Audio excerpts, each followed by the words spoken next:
Olá, tudo bem com vocês? Saúde e paz. É muito bom estar falando com vocês através deste canal para discutirmos um pouco sobre a história do Brasil.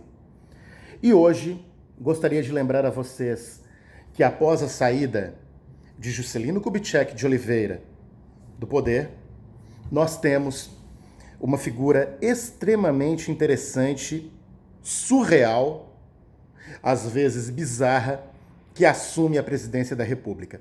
Com 48% dos votos válidos, tira a herança getulista do poder e assume com a UDN Jânio Quadros. O homem que garantiu que ia varrer a sujeira e a corrupção do Brasil. Pensem nesse detalhe. Ele teve uma carreira meteórica na política, nascido em 1917 em Campo Grande, atual capital do Mato Grosso do Sul. Ele foi prefeito, governador de São Paulo. Um homem incrível e que chega à presidência da República de maneira a mostrar para o povo que ele podia acabar com a corrupção. Ele foi o primeiro presidente empossado na nova capital, Brasília, que tinha sido inaugurada dia 21 de abril de 1960, no ano anterior, por Juscelino Kubitschek de Oliveira. Ele assume o poder dia 31 de janeiro de 1961. E de maneira estranha, em agosto do mesmo ano, ele renuncia ao poder. Digamos que, resumidamente, eu acabei falando sobre um homem muito interessante, muito arguto, com potencial de fala inimaginável. Um homem que se vestia com um terno preto, usava um bigodinho muito interessante, magro, sempre com seu óculos, um pão e mortadela e um sapato furado. Um homem que representava o trabalhador brasileiro, o povo brasileiro, humilde e que realmente queria chegar a algum lugar. Este homem, quando assumiu o poder, tomou medidas, no mínimo, impopulares, como proibir, por exemplo, as mulheres de andarem de biquíni nas praias, ou mesmo impossibilitar os concursos de beleza ou brigas de galo, que eram, obviamente, hoje, dentro da lógica do politicamente correto, qualquer tipo de tortura animal é algo impensável.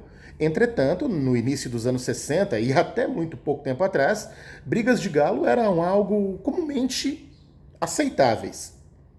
Ele também tomou medidas no mínimo estranhas, como a criação da lei antitrust, que praticamente impossibilitava a colocação no mercado estrangeiro do nosso capital, de modo que Bolsa de Valores não conseguiria trabalhar com tranquilidade, de modo que as empresas não poderiam sofrer fusões, e era uma forma de estatizar todo o capital nacional.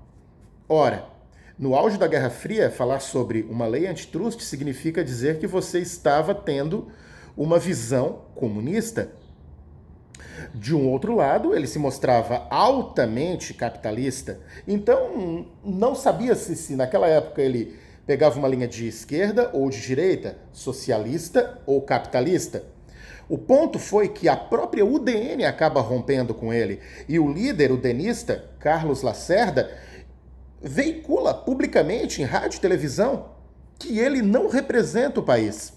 O cara não tinha tanto cartaz político assim.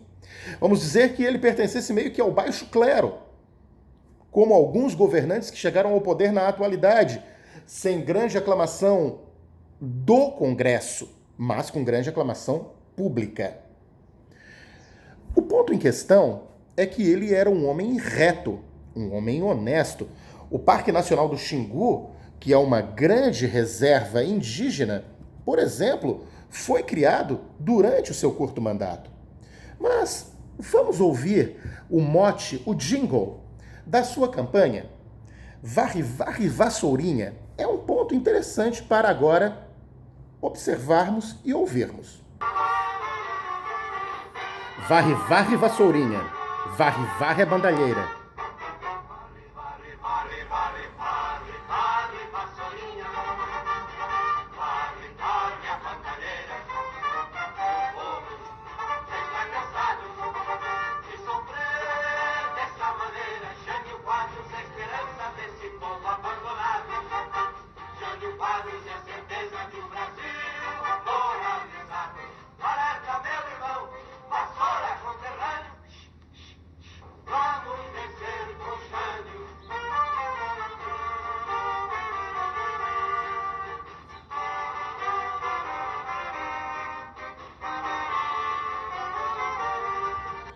Ele chega ao poder, ele consegue. Será que ele varreu a sujeira? O que se sabe foi só que em 1985, desde 1961 então, foi que ele conseguiu chegar novamente a um cargo público, neste caso como prefeito de São Paulo. O ponto interessante na questão de Jânio, um grande intelectual, é que ele tinha essas visões meio estranhas em um país que era caracteristicamente conservador, católico. E um detalhe importante, Jânio fez algo muito interessante na época. Em 1959, como já é sabido, Che Guevara e Fidel Castro, na Sierra Mestra, em Cuba, tinham feito a grande revolução. Revolução essa que estava causando uma polvorosa na América Latina. Os Estados Unidos morrendo de medo de uma avançada comunista no continente. Ora, John Kennedy bem assustado também. Imaginem, em 1961, Jânio recebe Che Guevara no Brasil e condecora ele com a maior comenda que nós temos, com a Ordem do Cruzeiro do Sul. Isso foi um tapa na cara de toda a elite política e de todo o conservadorismo católico existente no Brasil. Lembrando, isso pegou mal para Jânio. E o que acontece? Ele é realmente enxovalhado publicamente e ele tenta tomar uma medida drástica. Fazer de conta que vai renunciar ao seu cargo de presidente para que o povo peça para que ele fique. Vamos ver o que aconteceu? Nós vamos claramente ler a carta que ele publicou renunciando ao poder. Mas o tiro saiu pela culatra. O Congresso, que já estava pé da vida com o nosso querido presidente da República, aceita a sua renúncia. Vamos ouvir agora a leitura que eu vou empreender acerca da carta de renúncia de Jânio Quadros. A carta renúncia. Fui vencido pela reação e assim deixo o governo. Nestes 7 meses cumpri o meu dever. Tenho cumprido dia e noite, trabalhando infatigavelmente, sem prevenções nem rancores, mas baldaram-se os meus esforços para conduzir esta nação, que pelo caminho de sua verdadeira libertação política e econômica, a única que possibilitaria o progresso efetivo e a justiça social, a que tem direito o seu generoso povo. Desejei um Brasil para os brasileiros, afrontando nesse sonho a corrupção, a mentira e a covardia que subordinam nossos interesses gerais aos apetites e às ambições de grupos ou de indivíduos, inclusive no exterior. Sinto-me, porém, esmagado. Forças terríveis levantam-se contra mim e me intrigam ou infamam, até com a desculpa de colaboração.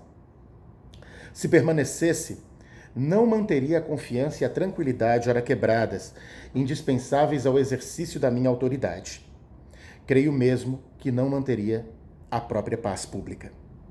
Encerro assim com um pensamento voltado para a nossa gente, para os estudantes, para os operários, para a grande família do Brasil, esta página da minha vida e da vida nacional. A mim não falta a coragem da renúncia. Saio com um agradecimento e um apelo.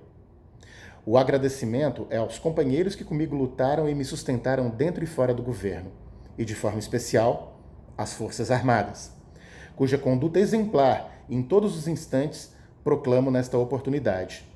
O apelo é no sentido da ordem, do congraçamento, do respeito e da estima de cada um dos meus patrícios, para todos e de todos para cada um. Somente assim seremos dignos deste país e do mundo. Somente assim seremos dignos de nossa herança e da nossa predestinação cristã. Retorno agora ao meu trabalho de advogado e professor. Trabalharemos todos, mas muitas formas de servir a nossa pátria. Brasília, 25 de agosto de 1961. Jânio Quadros. Com isso, o vice-presidente da República, João Goulart, assumirá a presidência. Presidência esta que vai assumir por um vice eleito também pelo povo. Até porque antes eram duas chapas. Tu decidia pelo presidente e tu decidia pelo vice. E o vice, nesse caso, era da chapa contrária. Ele era do PTB, o Partido Trabalhista Brasileiro, ou seja, ele era um herdeiro de Getúlio Vargas. O que eu posso dizer sobre João Goulart? Na próxima aula vocês vão ouvir um pouco sobre ele.